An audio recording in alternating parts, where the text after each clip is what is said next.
मेरे साथ वो पत्रकार है जिसने पहली बार आशुतोष रांका और सौरभ दास को ये बताया था कि धर्मेंद्र प्रधान जो कि शिक्षा मंत्री थे उनका इस्तीफा हो गया है। मुझे मेरे एक कलीग जो मेरी एक टीम यहाँ पर मौजूद थी, उनका फ़ोन आया कि आप यहाँ जल्दी आइए, हमें यहाँ पर लाठीचार्ज हुआ है फिर से। पुलिस को अटैक किया गया। सीधे शब्दों में यही है कि पुलिस को अटैक किया गया था उस समय। पुलिस लगातार अपील करती रही कि आप लोगों का प्रोटेस्ट है, ख़राब हो जाएगा, आप लोगों का प्रोटेस्ट है, ख़राब हो जाएगा। उसके बाद एक व्यक्ति यहाँ पर आकर चढ़ता है जो कि एक नॉर्मल सीजेपी वॉलंटियर है। वो आकर यहाँ पर चढ़कर एक अनाउंसमेंट करता है कि दोस्तों, हम लोगों को ये प्रोटेस्ट खराब नहीं होने देना है। उसके मुंह पर पत्थर लगा सीधे। मेरे सामने से आशुतोष रांका और सौरभ दास, जो दोनों नेशनल स्पोक्स पर्सन है सीजेपी के, वो यहाँ पर आए और वो चढ़े और इसी ट्रक के ऊपर वहीं पर वहां से मैं दौड़ता हुआ यहाँ पर आया। ये जो जयसिंह रोड का आपको सामने वो दिख रहा है, यहाँ पर सौरभ दास और वो खड़े थे। मैंने अपना माइक लहराते हुए उनको चिल्लाया कि सौरभ, आशुतोष। उन्होंने मेरी तरफ देखा, मैंने कहा रेजिग्नेशन। तो वो दोनों पहले एक दूसरे को देखकर थोड़े अस्टॉनिश और शॉक हुए। मुझे देखा उन्होंने, लेकिन समझदारी बरती क्योंकि यहाँ पे बहुत भीड़ थी और जस्ट एक पहले एकदम ही ऑपोजिट सेंटिमेंट वहाँ हो रखा था, तो उन्होंने अनाउंस वहाँ नहीं किया। नमस्ते, मैं हूं निखिल और जरी के साथ फिलहाल संसद मार्ग पर हूं और मेरे साथ वो पत्रकार है जिसने पहली बार आशुतोष रांका और सौरभ दास को ये बताया था कि धर्मेंद्र प्रधान जो कि शिक्षा मंत्री थे उनका इस्तीफा हो गया है। सोमशेखर, आप जिंदाबाद के लिए काम करते हैं और क्या कहते हैं उसको, अस्वीकारण। हम बता दें कि हम दोनों ने पहले साथ में काम किया हुआ है, अब हम दोनों अपने अपने संस्थानों के लिए काम करते हैं। सोम, मुझे ये बताइए कि ये कैसे ये संयोग हुआ कि आप यहाँ पर थे और आपको ये बात पता चली और आप वो व्यक्ति थे जिसने पहली बार, और इनफैक्ट जो डीसीपी न्यू दिल्ली थे, जो पुलिस के आला अधिकारी यहाँ पे हैं जिनके तहत ये पूरा इलाका आता है, उन तक ये बात आपके हवाले से पहुँची थी। तो मुझे एक बार घटनाक्रम बताइए आप। जी। लगभग 2-2:30 बजे मैं एक अपनी यहाँ से वीडियो इस जगह की निकाल कर वापस रिसीड किया। हम लोगों ने अपना बेस जनपद के आसपास एक कैफ़े में ले रखा था। हम लोग वहीं पर बैठे हुए थे। मुझे मेरे एक कलीग जो मेरी एक टीम यहाँ पर मौजूद थी, उनका फ़ोन आया कि आप यहाँ जल्दी आइए, हमें यहाँ पर लाठीचार्ज हुआ है फिर से। तो मैं दौड़ के यहीं आया। पे इसी जगह ये अच्छा, मैं इसका थोड़ा सा कॉन्टेक्स्ट हाँ। ये दे दूँ। ये एक बफर ज़ोन पिछले 3 दिन से पॉइंट ऑफ कंटेंशन बना हुआ है। कल जब मैं यहाँ पर रात में रिपोर्टिंग करने आया था, परसों रात में रिपोर्टिंग करने आया था, तो यहाँ पर मुझे ये पता चला, ये बफर जोन आप आज देख रहे हैं, कल तक प्रोटेस्टर्स यहाँ बैठे थे, तो ये बफर जोन भी नहीं था। लेकिन कल निहंगों ने और सीजेपी वॉलंटियर्स ने इस मोर्चे को आकर संभाला कि भाई जो एंटी सोशल एलिमेंट्स हैं उनको पीछे रखा जाए, क्योंकि वो बीच बीच में प्रोवोकेशन कर रहे थे। ये मैंने अपनी आंख से देखा, हमारे कैमरे में रिकॉर्ड हुआ है। और पुलिस ने भी उस दिन समझदारी दिखाई थी कि पुलिस खुद पीछे हट गई थी। उस दिन के बाद से ये बफर जोन क्रिएट किया गया कि बहुत क्लोज ना है, क्योंकि कई बार बहुत ड्रामेटिक विजुअल हो जा रहा था। ऐसा नहीं है कि वहाँ पर गाली दे रहे थे, आगे कभी वो फूल डाल दे रहे हैं, पर वो some drama was going on पूरे टाइम। तो ये बफर जोन 3 दिन से है यहाँ पर। और ये बफर इसलिए भी मैटर करता है, आप देख, मेरे दाएं हाथ में आप देखेंगे तो सीपी है, मेरे बाएं हाथ में आप देखेंगे तो सीधे पार्लियामेंट तक के रास्ता जाता है, और जो सीधा पीछे है वो जंतर मंतर जो है, एएसआई मॉन्यूमेंट, वो इधर है। और सीधे रोड पे आप जाएंगे तो वो रोड है जिसे जंतर मंतर रोड कहते हैं, जहाँ जदयू का ऑफिस है, जहाँ पे आप जब प्रोटेस्ट के लिए परमिशन मांगते हैं तो आप वहाँ पे प्रोटेस्ट करते हैं। तो आप बता रहे थे और हल्का कुछ एक थोड़ा बहुत संघर्ष आज भी हुआ, आज भी कुछ स्मोक ग्रेनेड्स लॉब किए गए थे। ज़्यादा मतलब मुझे नहीं एक्सपेक्टेड था, क्योंकि मुझे लाठीचार्ज सुनाई दिया तो I thought it is the repetition of 20th, लेकिन ऐसा नहीं था। उसकी विपरीत स्थिति थी। जब मैं यहाँ आया तो मेरी टीम चूंकि यहाँ पर रिपोर्ट कर रही थी, तो मैंने उनसे ही पूछा कि यहाँ हुआ क्या था। तो जैसे अभी जेरी दिखा रहे हैं, उस बैरिकेड के पास जो सबसे आगे आपको बैरिकेड दिख रहा है, वो बैरिकेड प्रोटेस्टर्स ने तोड़ दिया था और पुलिस को एक साइड कॉर्नर करके पुलिस पे पत्थर चले। ये मेरे कैमरे पे भी रिकॉर्डेड है। मतलब पुलिस पे पत्थर चले, डस्टबिन चले, कुर्सियां चली, और पुलिस लगातार ये अपील कर रही थी कि आप लोग प्लीज पीछे हो जाएं। पुलिस को अटैक किया गया। पुलिस को अटैक किया गया। सीधे शब्दों में यही है कि पुलिस को अटैक किया गया था उस समय। हम लोगों ने यहाँ पर उसको रिकॉर्ड किया। पुलिस ने कर्व करने के लिए बल प्रयोग किया, टीयर गैस शेलिंग भी हुई, बेटन चार्ज भी हुआ, और उसके बाद थोड़ा बहुत वो लोग रिसीड करके इधर चले गए। कोई एक जत्था इधर चला गया। पुलिस लगातार अपील करती रही कि आप लोगों का प्रोटेस्ट है, ख़राब हो जाएगा, आप लोगों का प्रोटेस्ट है, ख़राब हो जाएगा। उसके बाद सीजेपी के वॉलंटियर्स भी लगातार लगे हुए थे, निहंग लगातार लगे हुए थे पुलिस वालों को बचाने के लिए। The Nihang were protecting the police from the protesters. उसके बाद एक व्यक्ति यहाँ पर आकर चढ़ता है जो कि एक नॉर्मल सीजेपी वॉलंटियर है। वो आकर यहाँ पर चढ़कर एक अनाउंसमेंट करता है कि दोस्तों, हम लोगों को ये प्रोटेस्ट ख़राब नहीं होने देना है। उसके मुंह पर पत्थर लगा सीधे। यहाँ मैंने उसका मुंह धुलवाया है, वहाँ पे अभी ब्लड गिरा होगा उस बैरिकेड के पास। मेरे हाथ पे उसका खून था, मैंने उसको पानी दिया। मैंने उसको शांत किया कि आप शांत रहें, तो वो यही बोल रहा था कि भैया पता नहीं कौन घुस गया है और क्या हो रहा है।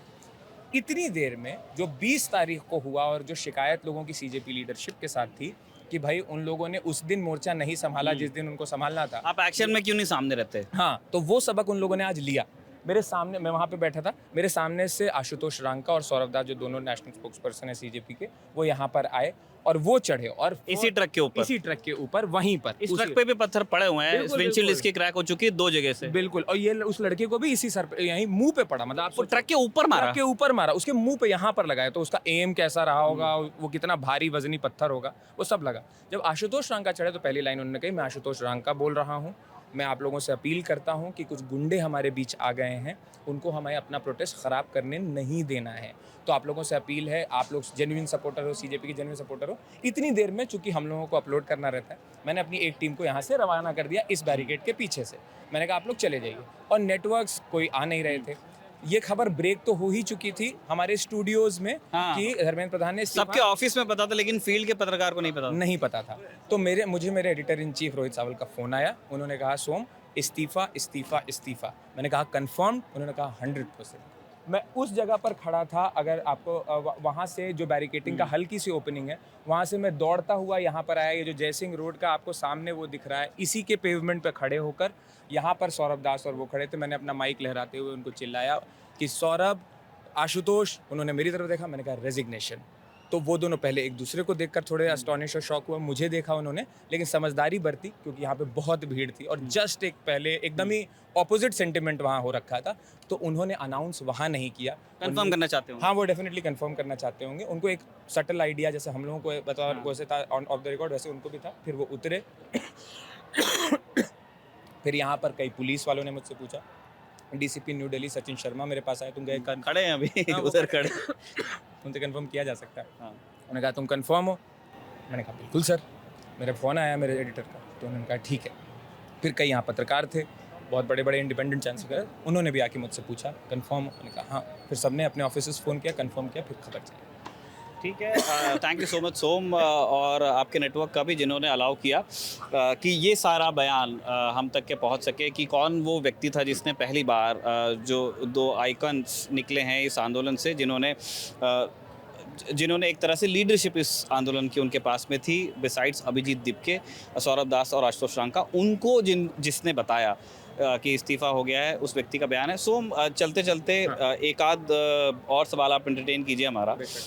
हम ये जानना चाहते हैं कि हमने भी कवर किया, और हमने जो कवर किया वो हमारे दर्शकों ने देखा, और जो हमको अगर कोई राय देनी थी तो वो भी उन्होंने सुनी है, देखी है। मुझे बताइए कि आपका अपना अनुभव, आप जितने समय तक के आप फील्ड पे थे, आपने इस और 20 तारीख के बाद स्पेशली आपने कैसे एब एंड फ्लो बदलते हुए देखा है? जो कुछ यहाँ पे हो रहा था, चाहे वो पुलिस का रवैया हो, चाहे वो प्रोटेस्टर्स का रवैया हो, चाहे वो ऑर्गेनाइजर्स का हो। इनिशियली एक रेजिस्टेंस जो इस मूवमेंट को मिली वो ये थी कि ये नॉन सीरियस लोग हैं, और ये नॉन सीरियस ही है मूवमेंट, पूरा नाम ही ऐसा रखा है। और ये वो पोस्ट वांगचुक्स हंगर स्ट्राइक, यानी 20th से 7 दिन बाद, 20th वाज सैटरडे, आज भी एक सैटरडे है, ये भी संयोग है। वो सैटरडे जिस दिन से सिट इन हुआ है, आज से भी सैटरडे है। 20 तारीख को आप भी थे, हम भी थे यहाँ पे, जो एक स्टैंड ऑफ हुआ कि पहले दिन की परमिशन है। 7 जगह ये लोग प्रोटेस्ट कर चुके थे, वहाँ पर भी वो रिस्पॉन्स एक मिक्स ही था, थप्पड़ खा चुके थे दीप के। तो वो सारी चीज़ों के बैकड्रॉप के बाद ये हुआ था कि वो यहाँ पे आकर बैठे। और जो बार बार ये बात कही जा रही थी कि ये कैसा प्रोटेस्ट है जिसकी सरकार इजाज़त ही दे रही है हर जगह, वो यहाँ पर आके वो चीज़ टूटी सबसे पहली बार। यहाँ पर ये आके हुआ कि नहीं, इजाज़त के बिना भी हम बैठेंगे जैसे प्रोटेस्टर्स बैठते हैं। उसके बाद ये प्रोटेस्ट चलता रहा। सबसे ज़्यादा भीड़ निखिल मैंने देखी 18 के बाद, यानी सुबह 18 के वांगचुक जी को रिमूव किया जाएगा, एक फोर्स रिमूवल हुआ उनका। उसके बाद एक सेंटिमेंट बदला लोगों का। और उससे 3 दिन पहले जब लोगों ने बोला, ये हमारे और आपके दोस्त ही हैं विनय, उनकी एक बहुत अच्छी पंक्ति है कि इस देश का नैतिक टर्पिट्यूड इतना नहीं है कि वो एक व्यक्ति को अपनी सरकार के खिलाफ कुछ मांगते हुए भूखे मर जाने दे। इस एक पंक्ति ने, मैं मानता हूँ, वही एक कलेक्टिव साइकी में लोगों के व्याप फैला, और उस चीज़ ने मुझे लगता है कि इसको वेटेज दिया, ग्रेविटास दिया, जो कि नहीं मिल रहा था इसको बहुत समय से। गंभीरता आई। हाँ बेशक, और फिर हर चीज़ में गंभीरता आई। फिर लीडरशिप ने भी उसको टैकल किया वैसे जैसे किया जाता है। मुझे लगता है कि ये लोग बहुत अच्छे, मेरे इन माई असेसमेंट बहुत अच्छे वक्ता नहीं है, पर they are very good strategist, क्योंकि इन्होंने पॉलिटिकल स्ट्रैटेजी का काम कर रखा है। तो सोशल मीडिया एंटरटेन करना, किस मीडिया से कितना डायलॉग करना है, इवन मीडिया को ये तक बताना, मैंने आई हैव ओवरहर्ड सेइंग कि यार ये रील ना मेरी काट के आज शाम में डाल देना, मतलब मैंने ये भी सुना है लोगों को, एक ने मुझे भी कहा है कि यार ये वाला सवाल बस डाल देना आज। तो उनको ये भी पता था कि कौन सी चीज़ चलेगी, कि अगर मैं आमिर खान का बयान अगर आज सुबह आया और अगर आज शाम में मैंने आमिर खान के बारे में आपसे पूछा है तो उनको पता है कि आज ये चलेगा, इसकी रील कटनी चाहिए, इसकी रील कटनी चाहिए, उनको ये बात पता है।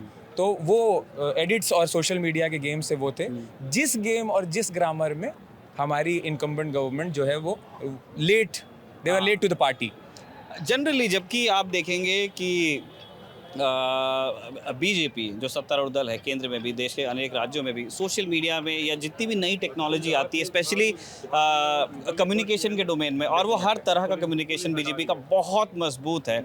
बहुत बढ़िया स्पीचेस वो लोग लिखते हैं। बढ़िया से मेरा मतलब ये है कि जो दर्शक सुनना, जो सामने जनता है उसको रैली करने के लिए क्या कहना है वो उनको बहुत अच्छे से पता है, किस मुद्दे को उठाना है ये बहुत अच्छे से पता, किस प्लेटफॉर्म पे कहना है उनको बहुत अच्छे से पता है ना। तो इन सारी, और कौन सी तकनीक का कैसा इस्तेमाल करना है, प्रशासन का कैसा इस्तेमाल करना है, उसमें बड़े पारंगत लोग हैं। और जो लॉन्जिविटी है उनकी सरकार की, उसका एक बड़ा कारण यही है कि जो कम्युनिकेशन पे उनकी जो मास्टरी है, वो इस बार थोड़ा सा मुझको लगता है कि उनको ना भांपने में समय लग गया। इस प्रोटेस्ट का भी आकार, प्रकार, नेचर क्या है वो, और स्पेशली इंस्टाग्राम थोड़ा सा फोकस ट्विटर की तरफ रह गया और मामला पूरा इंस्टाग्राम पर था। लेकिन देखिए, सोशल मीडिया की दुनिया आभासी ही होती है। जो असली इतिहास है वो ऐसी जगहों पर घटता है जिसमें, जहाँ पर मैं सोम के साथ में खड़ा हुआ हूँ, और ऐसे ट्रक्स के ऊपर घटता है जिसकी विंडशील्ड टूट जाए भले, लेकिन वो यहाँ पे होते हैं।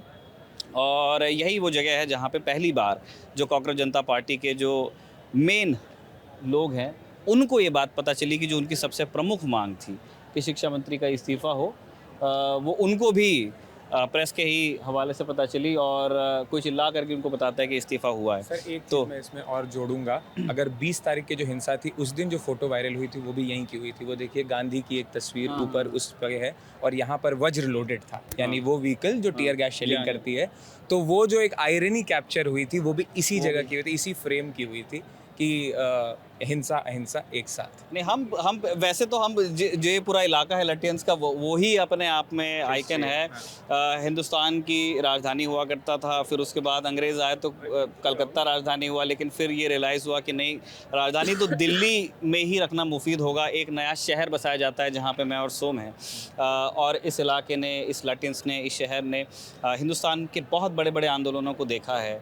राजनीति का प्रकार बदलते हुए देखा है, राजनीति की भाषा को बदलते हुए देखा है, और अब इसमें ये जो एक जो वर्ल्ड ओवर ये फिनोमेना देखा जा रहा है कि एक जेंजी के पास कहने के लिए कुछ है और उसका कुछ तरीका कुछ और है, उसका सलीका कुछ और है। उसका जो पहला प्रोडक्ट एक्चुअल जिसको कहते हैं, एक मटेरियल गेन अगर कोई हमको निकलता हुआ दिखा है तो उसका गवाह भी ये नई दिल्ली ही बनी है और उसका ये चौराहा बना है। एक बड़ी डिमांड कॉकरोच जनता पार्टी ने अपने प्रोटेस्ट से पूरी करवा ली है। 12 साल में जो नरेंद्र मोदी सरकार के रहे हैं उन्हें कभी भी ऐसा कॉम्प्रोमाइज़ नहीं करना पड़ा। इससे पहले बिल्कुल मंत्रियों से इस्तीफ़े लिए गए। एक एमजे अकबर का इस्तीफ़ा हुआ था, लेकिन फिर वो मी टू का केस था, और वो मतलब वो ऐसी चीज़ थी, वो ज़्यादा प्रोसीजरल है ना। किसी की मांग उठी है और वो एक सस्टेन समय के लिए लोग उठाते रहते हैं, और एक संघर्ष होता है और उस संघर्ष का प्रोडक्ट निकलता है इस्तीफ़े में। ऐसा अभी तक के नहीं हुआ था।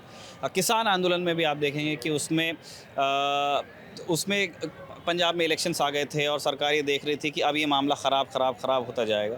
उस तरह से उन्होंने कानून वापस लिए थे, लेकिन वहाँ पे भी किसी इस्तीफ़े की चर्चा कभी नहीं हुई। किसी एक स्पेसिफिक डिमांड को उठाया गया हो और वो डिमांड ऐसी पूरी हो, मान ली गई हो, ये एक नायाब चीज़ घटी है नरेंद्र मोदी सरकार में। एक सबटेक्स्ट बहुत अजीब है इसमें, जो कि किसी भी शिक्षा मंत्री ने इस सरकार में अपना कार्यकाल पूरा नहीं किया है। स्मृति ईरानी, प्रकाश जी आए, रमेश पोखरियाल, नोबडी।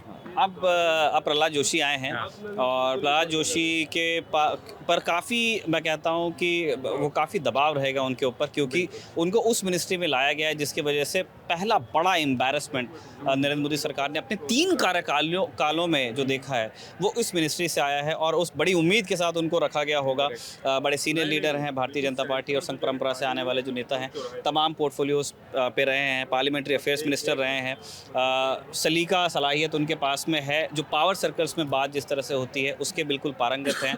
और अब उन्हें एजुकेशन मिनिस्ट्री दी गई है ऐसे क्रिटिकल समय में, जब सरकार चाहती है कि ठीक है आंदोलन हो गया, हमें एक कदम उठाना पड़ा, हम चाहते थे नहीं चाहते थे, लेकिन अब आइन जितना, अब जब 2029 में हम इलेक्शंस में जाएंगे उससे पहले दोबारा इस मिनिस्ट्री को लेकर कुछ सुनना ना पड़े, इसकी जिम्मेदारी प्रहलाद जोशी के कंधों पर नरेंद्र मोदी सरकार ने डाली है। देखना होगा कि वो कैसे करते हैं। बाकी इस जगह के बारे में, इस ट्रक के बारे में क्या आइकॉनिक था वो हमने आपको बता दिया। इसी तरह की और फील्ड रिपोर्ट्स अभी हम और रिकॉर्ड कर रहे हैं यहाँ पे, मैं और जेरी अभी कुछ देर और रहेंगे यहाँ पे। वो सारी रिपोर्ट्स अगर आप देखना चाहते हैं तो हमारे साथ बने रहिए। संसद मार्ग का जो मुख्य चौराहा है, जिसके एक तरफ जय सिंह रोड है, एक तरफ जंतर मंतर है, एक तरफ देश की संसद है और एक तरफ सीपी है, जहाँ जेनजी ख़रीदारी के लिए जाते हैं, जहाँ रील बनाते हैं, उस चौराहे से जेरी के साथ मैं हूं निखिल। आप देखते रहिए खबरगाम।